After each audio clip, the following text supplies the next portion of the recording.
I want to talk about a chart that we mentioned briefly on the pre-show yesterday.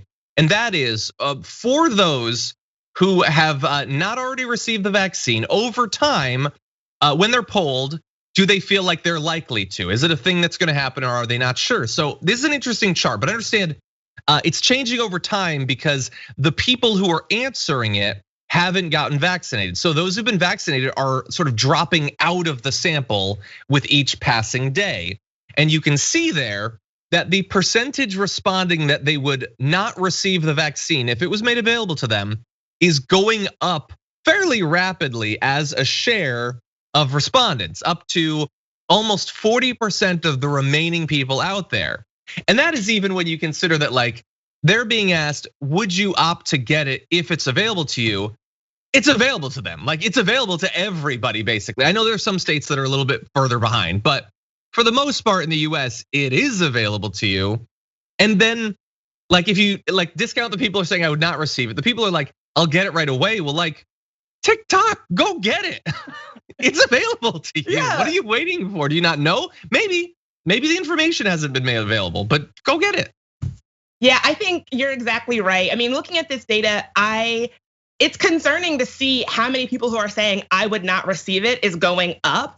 I think that has to be a direct correlation between, all the kinds of dis and misinformation we're seeing about the vaccine. And I think what we really need is to really have an honest, true accounting of some of the ways that our medical industry in this country has not always been very inclusive, has not always made people feel like, they were included in the conversation. And I think that's a tough place. I think that's a tough thing to do. But I think, when you look at these numbers, it's clear something has to be done. The fact that the vaccine is available for everybody, yet you have so many people expressing hesitancy. I think that clearly that conversation needs to be had.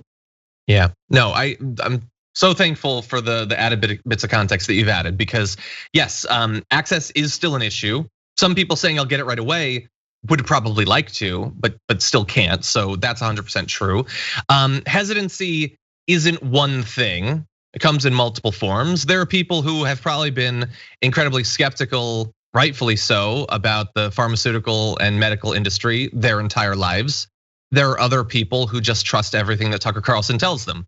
Those are different things, and the solutions are probably gonna look quite different. I have a little bit more respect for one than the other, because at least it's historically grounded. When Tucker Carlson tells people on his show the vaccine doesn't work, yeah, that's an issue. I could see why that might be encouraging the numbers too. Hard to get through to those people though.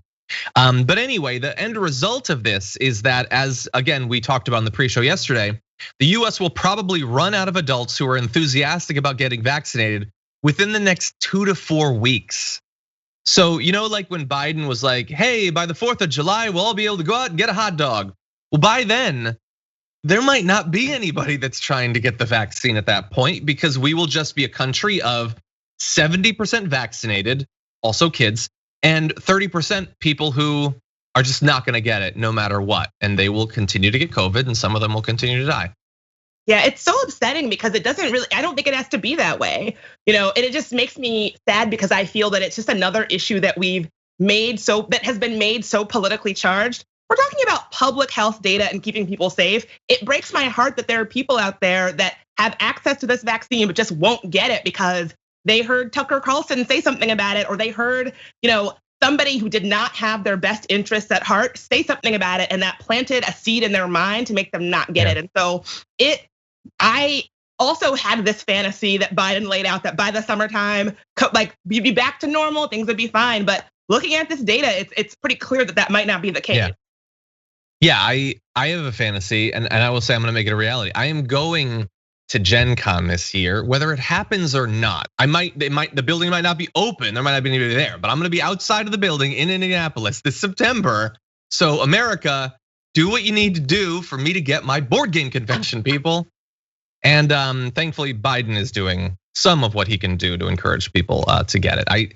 There's gonna be, like, you can't force people, obviously, and you would hope that the people who were hesitant, having months go by and having hundreds of millions of people get it, and almost universally them doing just fine with it, would convince them to change their mind. But unfortunately, it seems to be doing the exact opposite. Some of these people are almost certainly telling themselves, whether it works or not, all those other people got it, so I don't need to. And that is very much not how it works.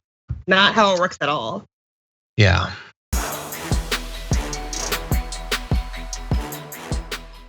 For more political news breakdowns, interviews, stories of activism, and me trying my hardest to care about the occasional big celebrity news story, subscribe to our YouTube channel at youtube.com/thedamagereport.